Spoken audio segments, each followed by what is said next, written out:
Olá, queridos! Vamos começar a nossa aula sobre os nematelmintos, o próximo filo aí dos animais que iremos estudar.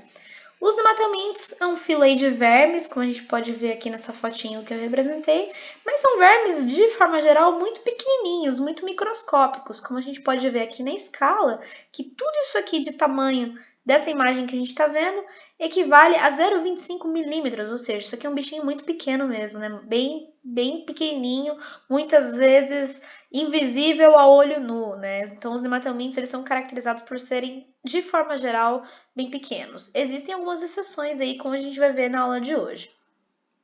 Então, vamos revisar tudo que a gente sabe até agora.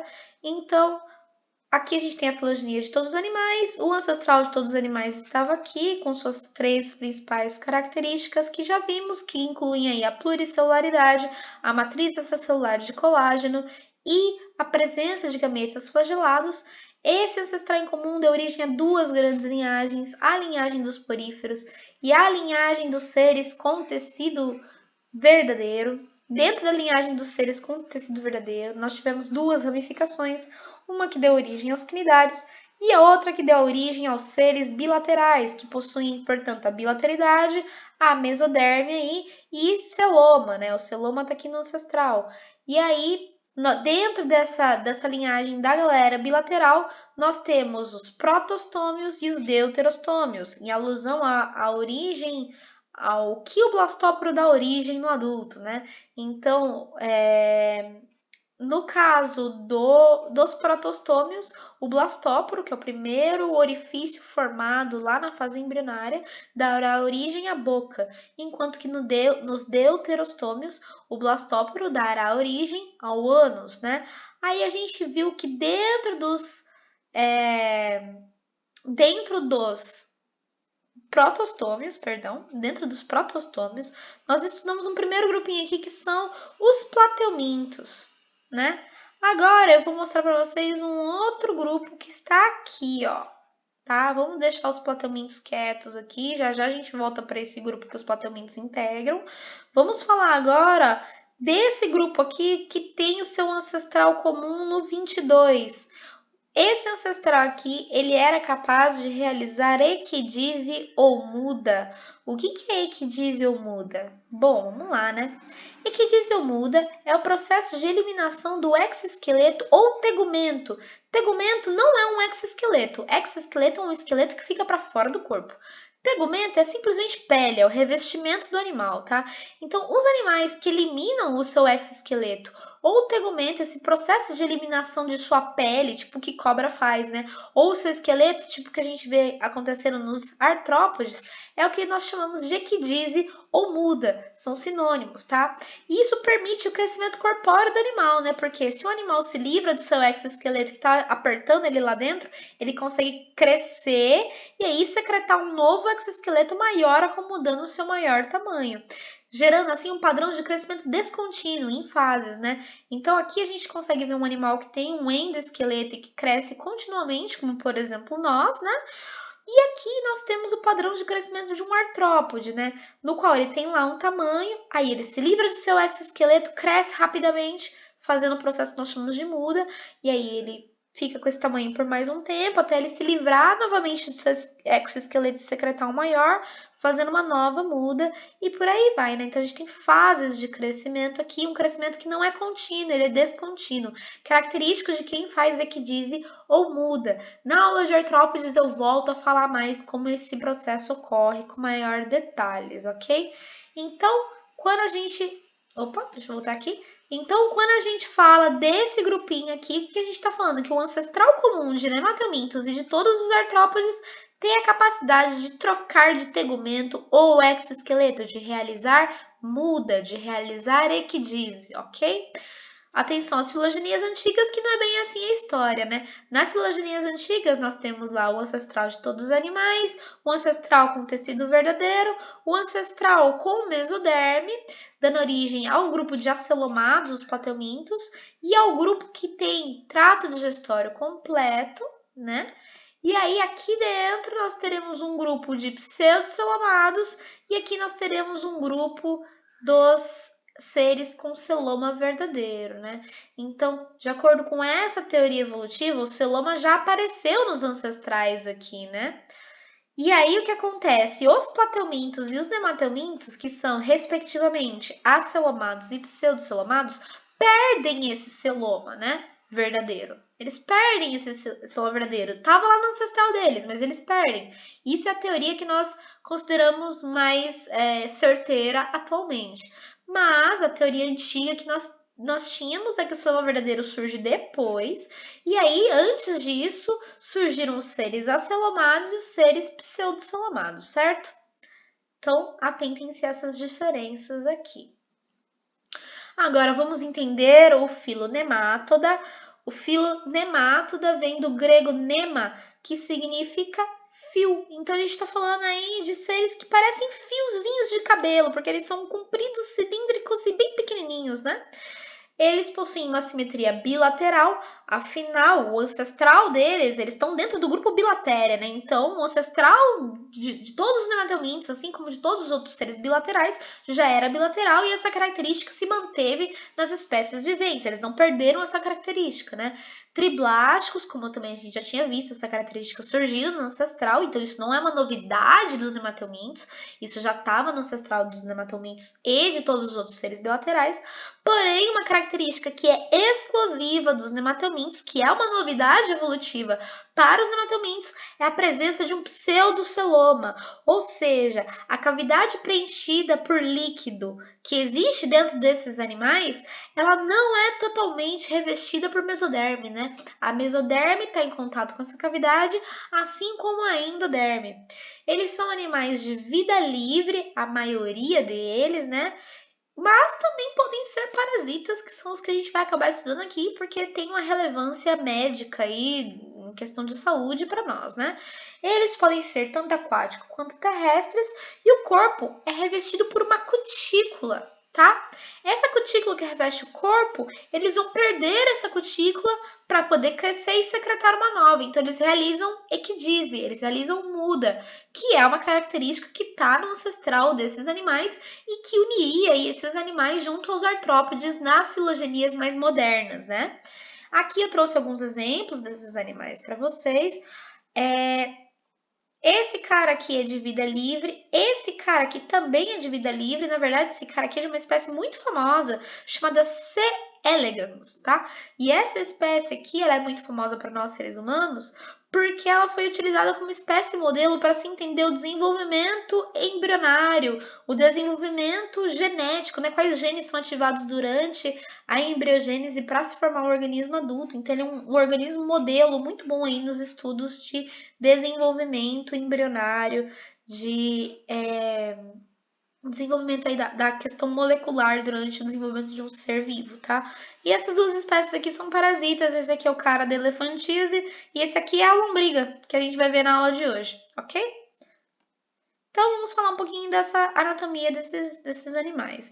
Então, reparem que eles têm um revestimento, uma cutícula que reveste esse corpo deles. De espécie para espécie, essa cutícula é super diversa, ó. Ela pode ser lisa, sem muitos ornamentos, ou ela pode ser toda tracejadinha aqui, né, com relevos. Reparem que isso aqui não é uma segmentação, é só um adorno, um enfeite na cutícula, tá bom? Não é segmentação, esses animais não são segmentados, ok? E aí a gente consegue ver aqui, ó, que a gente tem uma epicutícula, abaixo a gente tem aqui uma camada homogênea, e aí várias camadas de fibras, dentre elas colágeno, e tudo isso aqui forma pra gente o que seria a cutícula desse bicho, que ele acaba se livrando dessa cutícula para poder realizar seu crescimento, fazendo uma equidise. E logo abaixo a gente tem a epiderme, né, o tecido de revestimento externo da pele desses animais. E eles possuem tantos músculos aqui, ó, durante o seu corpo, que se contrai e se distende de forma que eles nadam fazendo aqui esses movimentos ondulatórios, né? Então, logo abaixo da epiderme, a gente tem camadas musculares que se contraem, fazendo ele se curvar e se distendem aqui, ajudando nessa curvatura, fazendo com que eles nadem de forma aí, ondulatória. Um pouco mais sobre a anatomia desses animais. Então, reparem aqui que eles possuem boca, passando aí por uma faringe, um intestino e desembocando no ânus. Então agora, diferente de tudo que a gente viu até então, a comida entra por um lado e sai por outro. Isso aqui é o que nós chamamos de sistema digestório completo, né? Porque agora tem tanto boca quanto ânus. O alimento entra por um lugar e sai por outro. Isso aqui tem uma importância evolutiva muito grande, né? Porque nos animais que tinham um sistema digestório incompleto, eles não conseguiriam continuar comendo enquanto eles não terminassem de digerir o que tem lá dentro para poder eliminar pelo mesmo lugar que entrou, né? Agora, quando a gente tem um sistema digestório completo, a comida ela vai seguindo uma rota onde ela sai para um lugar diferente de onde ela entrou e assim o animal ele consegue continuamente comer, que daí não vai superlotar esse intestino, esse trato digestório dele, porque o que não foi absorvido já vai saindo por outro canto, dando entrada aí, dando espaço para a entrada de novos alimentos. Então agora esse animal ele não precisa torcer para que o trato digestório dele esteja vazio para o momento em que ele encontrar alimento. Quando ele encontrar alimento, ele se alimenta, né? E vai ter espaço aí, porque agora existe uma rota de entrada e saída de comida dentro desse animal. Então, o sistema digestório completo ele é muito importante aí, evolutivamente, permitindo que o animal sempre coma quando ele encontrar o alimento, né? Ele não fica mais dependente de ter terminado a digestão do que tinha lá dentro antes. Além disso, olha só, eles têm um sistema reprodutor bem desenvolvido aqui, né? Um anel nervoso que fica em volta da faringe e esse anel nervoso passa por ele, ó, vários cordões nervosos que vão acabar inervando a musculatura de todo o corpo e outros órgãos, regulando suas atividades metabólicas aqui. Esses animais, eles têm um sistema excretor conhecido por sistema excretor em H, porque é um tubo que se distende pelo corpo desse bicho, formando um H. Nesse tubo vai ser drenados os líquidos e eles saem por um porozinho na pele do bicho, né? Sistema excretor em H. E aqui a gente tem um corte transversal, então como se eu cortasse aqui no meio e virasse para mim para dar uma olhada do bicho, onde eu consigo perceber que nesse animal eu tenho aqui, olha, um tubo digestório que atravessa esse animal. Eu vou ter lá ovos, né? Todo um sistema reprodutor, células musculares embaixo da pele, né? E eu tenho um espaço, uma cavidade aqui com líquido em contato com esses órgãos, abrigando esses órgãos e dando a esse bicho aí toda uma sustentação, um formato cilíndrico. Então, esse líquido que preenche esse bicho, deixa esse bicho cheinho, dá uma sustentação para o corpo dele, que é o que a gente chama de esqueleto hidrostático, como eu já tinha comentado com vocês em alguma aula para trás aí, né? Só que, como esse líquido está em contato tanto aqui com o intestino, que é da origem da endoderme, quanto com os músculos, que é da origem da mesoderme, então isso aqui na verdade é um pseudoceloma, né? Então, relembrando aqui o celoma, ó, uma planária, né, um bicho acelomado, que faz sentido, afinal ela é achatada, não faz sentido ter uma cavidade cheia de líquido dentro dela, né? Então, a gente tem aqui por fora a epiderme, por dentro maciçamente a mesoderme e a endoderme aqui formando um tubo digestório que atravessa uma planária. Já no nematelminto, se eu corto ele, o que eu vejo? Que tem uma cavidade dentro desse nematelminto que está abrigando órgãos lá dentro e trazendo uma sustentação para ele, fornecendo então uma função aí de sustentação. E aí, olha, reparem que essa cavidade ela tá tanto em contato com a mesoderme roxinha quanto com a endoderme amarelinha, né? Então, o pseudoceloma desse bicho aqui tem a função de esqueleto hidrostático, de fornecer aí um preenchimento para o corpo desse bicho, de amortecer impactos que esse bicho receba aí, choques mecânicos, e de ajudar a distribuir substâncias através dessa cavidade cheia de líquido, tá? E aqui a gente tem para comparar o que seria o celoma verdadeiro. Reparem que no celoma verdadeiro, essa cavidade, ela sempre está em contato com a mesoderme, diferente do pseudoceloma, que é o que encontramos nas minhocas, né? Os anelídeos, que é o que a gente vai ver na próxima aula. Esses animais, eles realizam reprodução sexuada, podendo ou não possuir fase larval, ou seja, desenvolvimento direto ou indireto. A fecundação, ela é interna, ok? Eles, então o macho, ele insere um órgão genital na fêmea, realizando a fecundação. E, normalmente, eles são dioicos, ou seja, Existe espécie dioica, é o contrário de hermafrodita. Hermafrodita é quando o macho, o aparelho reprodutor feminino e masculino está no mesmo animal. O dioico é quando existe aparelho reprodutor masculino em um bicho, que é o que a gente chama de macho, e aparelho reprodutor feminino em outro bicho, que é o que a gente chama de fêmea. Então, eles são constantemente dioicos, a maioria das espécies, e a maioria das espécies também vão apresentar dimorfismo sexual. O que isso significa? Que o macho e a fêmea são claramente diferentes um do outro, né? A espécie humana também apresenta dimorfismo sexual. Então dá uma olhada aqui, isso aqui são duas lombrigas. A fêmea ela é mais gordinha, ela é maior do que o macho, então já tem um dimorfismo aqui pela questão do tamanho. E o macho possui um gancho na sua caudinha, enquanto que a fêmea tem aí a cauda fina, né? Por quê? Porque o macho usa esse gancho para enganchar a fêmea aqui, né? Se segurar na fêmea e se reproduzir, acasalar com ela. Então, agora um resumão de tudo que a gente viu dos matomintos, né? Eles se alimentam por predação ou parasitismo, né? O sistema digestório ele é completo porque possui boquianos. A digestão ela é extracelular e intracorpórea. A circulação se dá por difusão, não existe sistema circulatório nesses animais, até porque nem tem necessidade, considerando que eles são microscópicos, não tem necessidade de ter vaso sanguíneo para levar os nutrientes para todos os animais. Quem não é microscópico normalmente é pequeno, de qualquer forma, né? Como no caso da lombriga, ela não é microscópica, mas ela também não é um animal muito grande, né? A respiração é por difusão, então também não tem necessidade de um sistema respiratório para animais que em geral são muito pequenininhos. A excreção ela ocorre pelos tubos em H. A reprodução ela é sexuada com fecundação interna e dioicos, desenvolvimento tanto direto quanto indireto, como a gente vai ver aqui em alguns casos.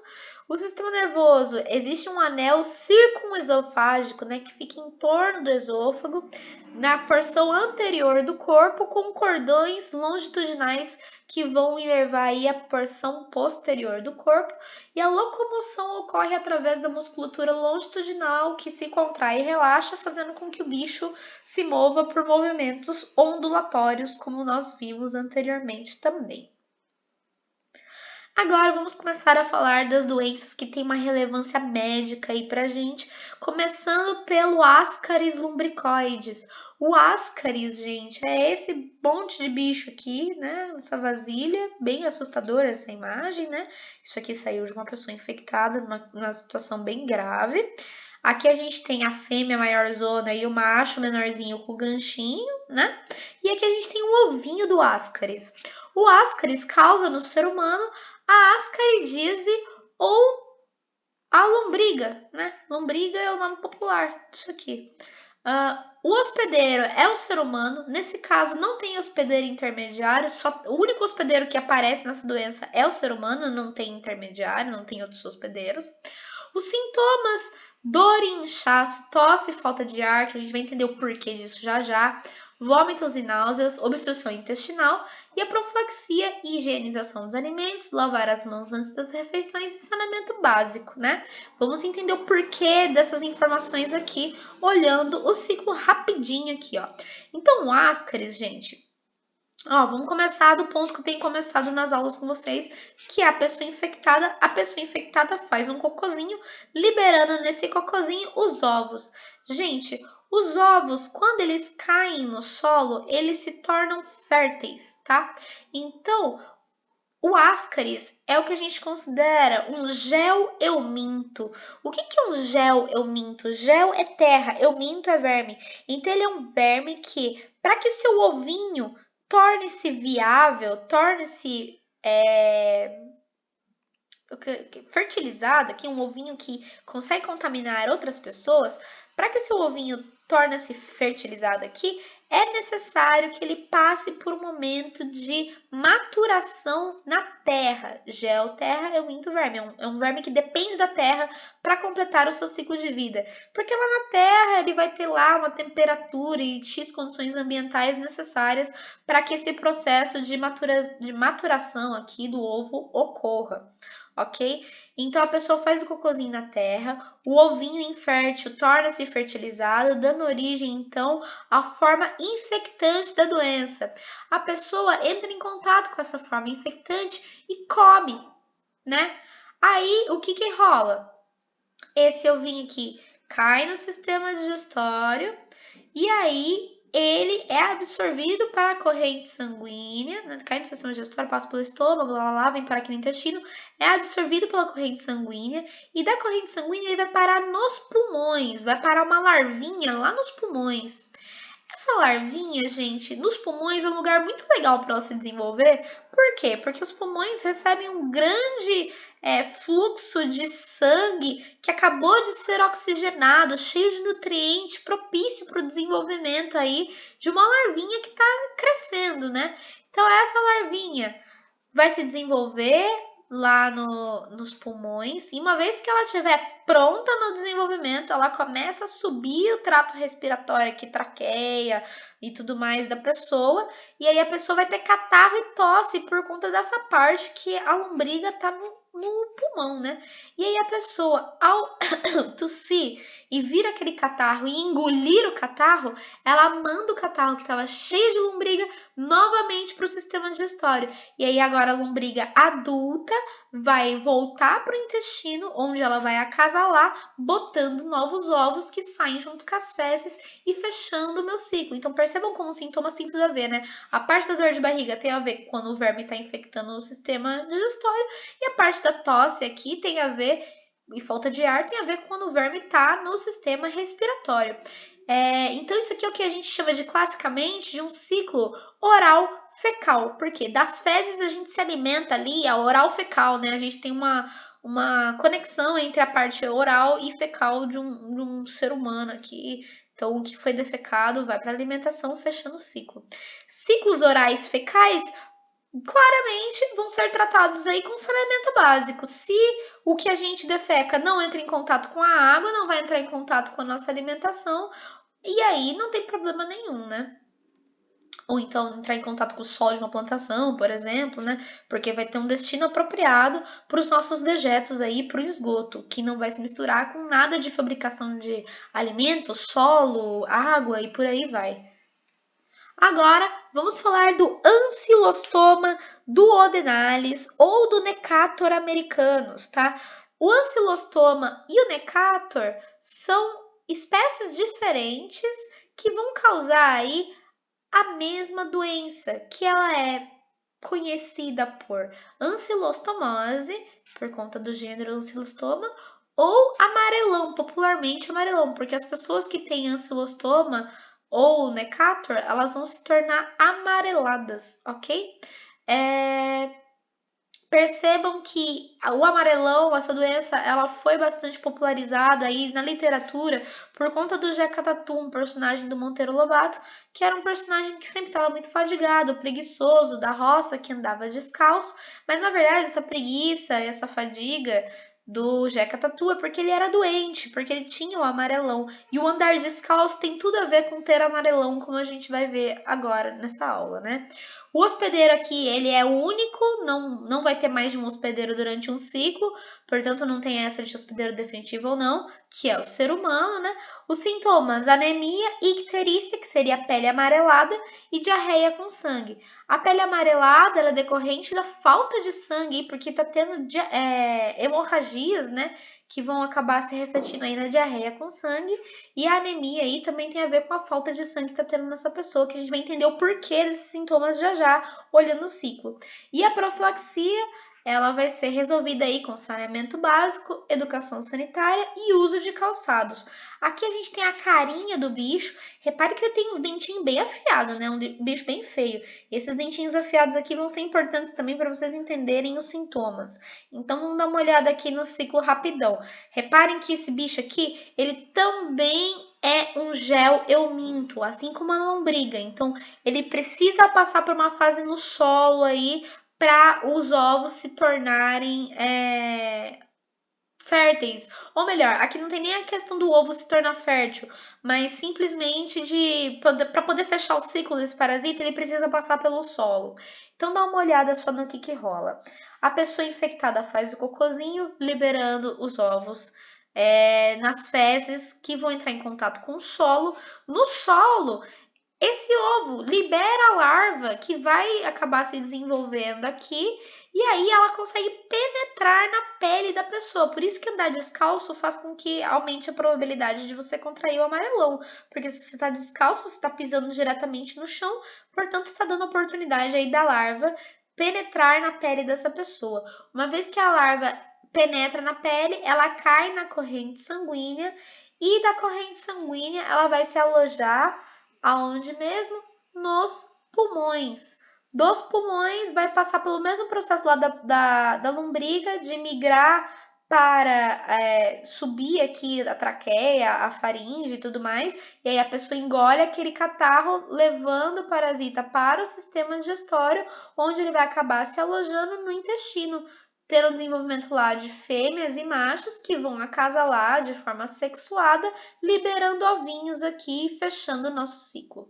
Tudo bem? Portanto, essa parte aqui, o ciclo é muito parecido com o da lombriga, né? Reparem que é muito parecido com o da lombriga. A diferença é que na lombriga a gente tem que comer o ovo. Aqui a larva perfura a nossa pele, né? Então, e a larva acaba parando lá nos pulmões e ela sobe aqui, é engolida e vai parar no nosso sistema digestório. E como esses bichos têm uns dentão afiados lá, eles se grudam no nosso sistema digestório, onde eles ficam sugando o sangue, os nutrientes que estão por lá. E aí isso causa lesão, que vai causar uma hemorragia aqui, por isso as fezes com sangue, por isso a cor amarelada, pela perda do sangue, por isso a anemia, pela falta do sangue, né? O Ancylostoma brasiliensis ou Ancylostoma caninus são outras espécies de ancylostoma, mas que não causam amarelão. Mas que não causam amarelão. Eles vão causar dermatite serpiginosa, também conhecida popularmente por bicho geográfico, tá? Dermatite porque é uma inflamação da pele, serpiginosa porque fica o caminho assim como se fosse uma serpente, né? Já vou explicar isso melhor para vocês. Então, quando a gente falar de relação de parasita hospedeiro, lembrem-se sempre que os parasitas evoluem, eles coevoluem com seus hospedeiros, né? Então, o Ancylostoma brasiliensis e o Ancylostoma caninus são espécies que vão parasitar, respectivamente, gatos e cachorros. Não são espécies que parasitam o ser humano. Por isso, quando eles encontram o ser humano, eles ficam perdidinhos aqui, ó. Eles não conseguem perfurar direito a nossa pele para atingir os vasos sanguíneos e completar, ir lá pro pulmão, completar o ciclo que eu acabei de falar para vocês, né? Eles ficam perdidinhos, porque a gente não é um cachorro nem um gato, né? A gente não é o hospedeiro deles. E aí eles ficam presos na pele, eles não conseguem perfurar direito o nosso corpo para parar na corrente sanguínea, ficam presos na pele e ficam lá se desenvolvendo, rastejando, comendo a nossa pele, né? Até que, eventualmente, ele morre, já que ele não consegue atingir a corrente sanguínea para terminar seu desenvolvimento, mas pode demorar isso aqui, né? E aí, por isso, o tratamento disso aqui, ou é você esperar passar, ou passar uma pomadinha que acabe matando o bicho aqui. E aí, os sintomas seriam inflamação e coceira da pele. E a profilaxia seria o quê? Tratamento dos animais domésticos, porque se o gato e o cachorro não têm ancilostoma, então eles também não passam pra gente, né?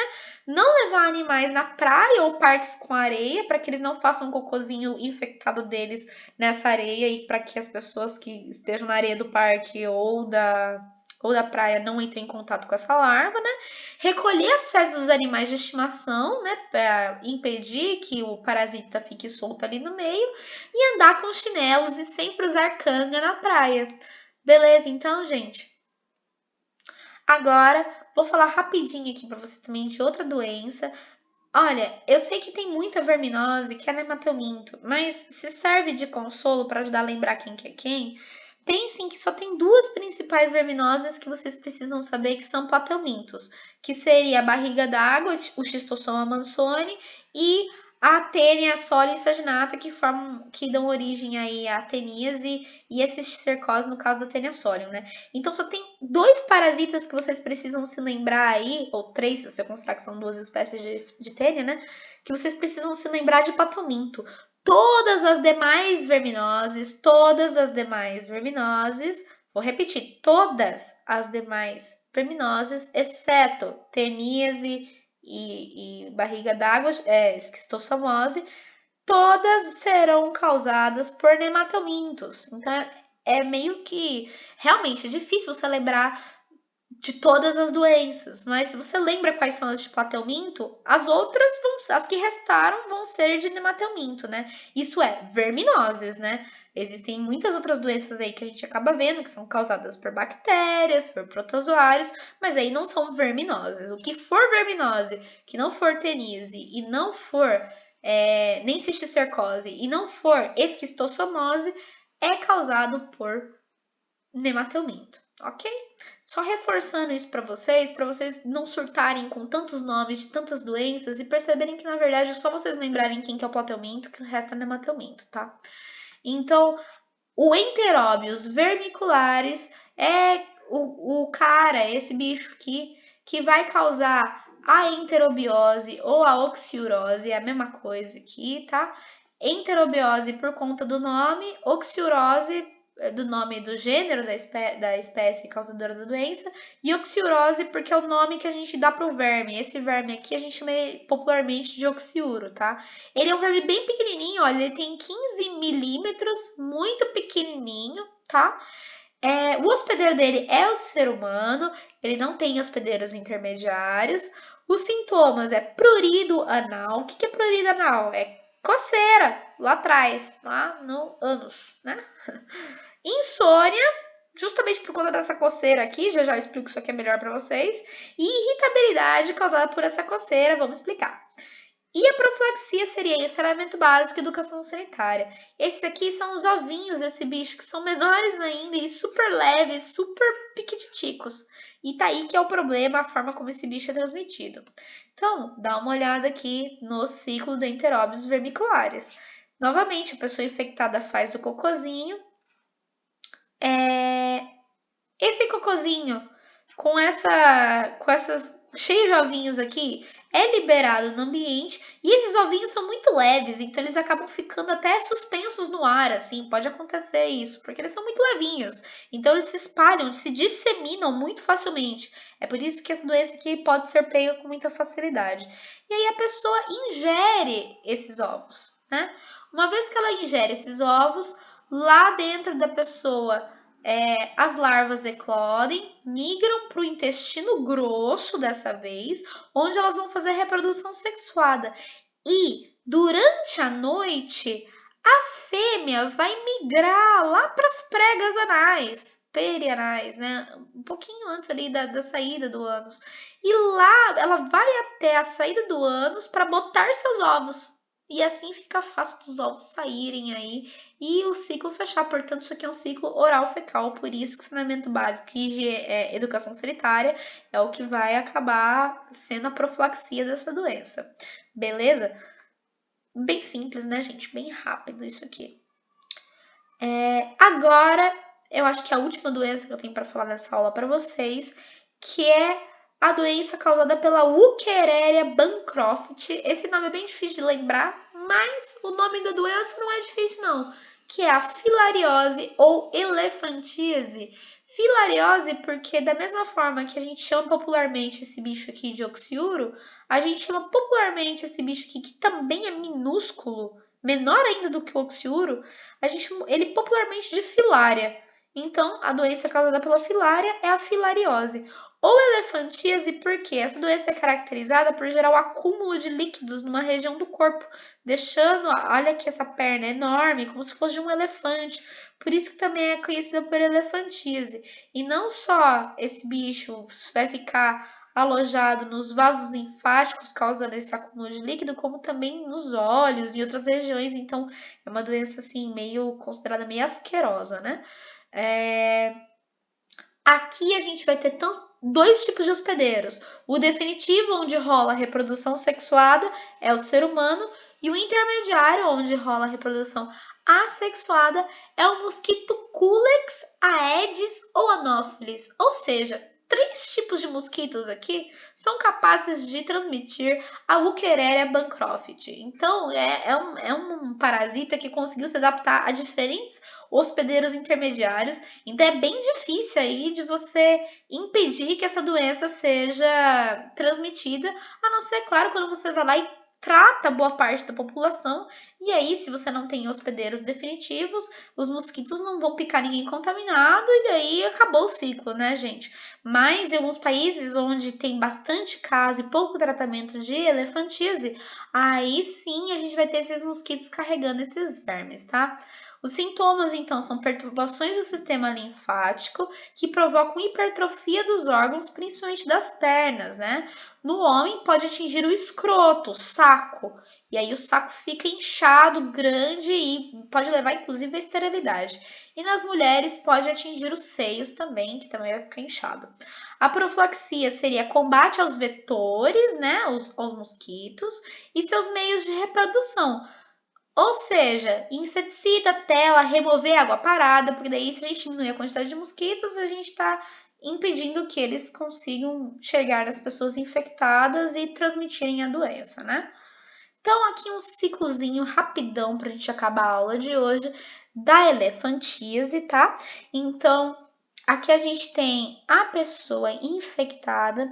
Essa pessoa infectada, quando ela é picada pelo mosquito, o mosquito ele acaba sugando as filárias, as larvas que foram produzidas dentro do corpo desse hospedeiro para o seu corpo. E aí, lá dentro do corpo do mosquito, essas larvas se desenvolvem. E aí, o mosquito, quando ele pica uma nova pessoa, ó, dá uma olhada aqui, ó. Então, o mosquito, ele suga o sangue da pessoa que tá com as larvinhas, né? Aí, ó, esse sangue cheio de larvinha vai lá para a hemolinfa desse mosquito. A gente vai ver o que é hemolinfa na aula de artrópode, mas seria basicamente o sistema circulatório desse mosquito. E aí, essas larvas, ó, elas acabam elas vão se desenvolvendo e elas acabam migrando aqui, olha, para a cabeça do mosquito, perto das glândulas salivares. E aí, quando o mosquito pica a pessoa, ele pega essas novas larvas desenvolvidas na sua forma infectante e leva para um novo hospedeiro e a pessoa contrai a doença. Lá, essas larvas na forma infectante vão se desenvolver no sangue da pessoa e na linfa, né? Então, gente, para quem não sabe o que é linfa, eu tô falando de linfa, talvez vocês possam não saber. Para quem tiver curiosidade e quiser adicionar o assunto, adicionar não, gente, perdão. Adiantar o assunto, eu tenho uma aula gravada aqui no YouTube sobre sistema linfático. Para quem quiser dar uma estudadinha nisso, caso tenha curiosidade. Senão, eu vou dar uma explicada agora por cima. A linfa, ela seria líquidos que ficam dentro de outros vasos que não são os vasos sanguíneos no nosso corpo, tá? E que a função aí dos vasos linfáticos seria de drenar esses líquidos que ficam entre as células do nosso corpo, né? Drenar o acúmulo de água do nosso corpo, como também fazer outras funções aí do tipo transporte de gordura. A maior parte da gordura que a gente transporta, que a gente absorveu lá no nosso intestino durante a alimentação, ela vai ser transportada através do sistema linfático. Então, é um sistema de canais com líquido que não é o sangue que a gente tem. E aí, essas larvas aqui que foram inseridas no nosso corpo pelo mosquito, pela picada do mosquito, vão se desenvolver em machos e fêmeas que vão ficar sobrevivendo ali do sangue e do sistema linfático do ser humano. Lá elas vão se reproduzir de forma sexuada, gerando larvinhas, que essas larvas elas não conseguem virar um adulto, elas precisam ir para o mosquito e lá no mosquito se desenvolver numa outra forma de larva, que será a larva infectante para novos hospedeiros adultos, seres humanos aqui, né? Adultos não, para novos hospedeiros seres humanos, fechando o nosso ciclo. Então, também é interessante, além do fato da larva completar sua maturação dentro do corpo do mosquito, também é interessante para ela, para a espécie de uma forma geral, ser pega pelo mosquito, porque o mosquito ele tem a capacidade de sair voando por aí, né? E disseminar a Wuchereria. Então, o mosquito é o que nós chamamos de vetor, né? Porque ele está carregando o parasita para lá e para cá, infectando novos hospedeiros, ok? Então, gente, essa foi a aula de hoje. Espero que vocês tenham entendido e até a próxima.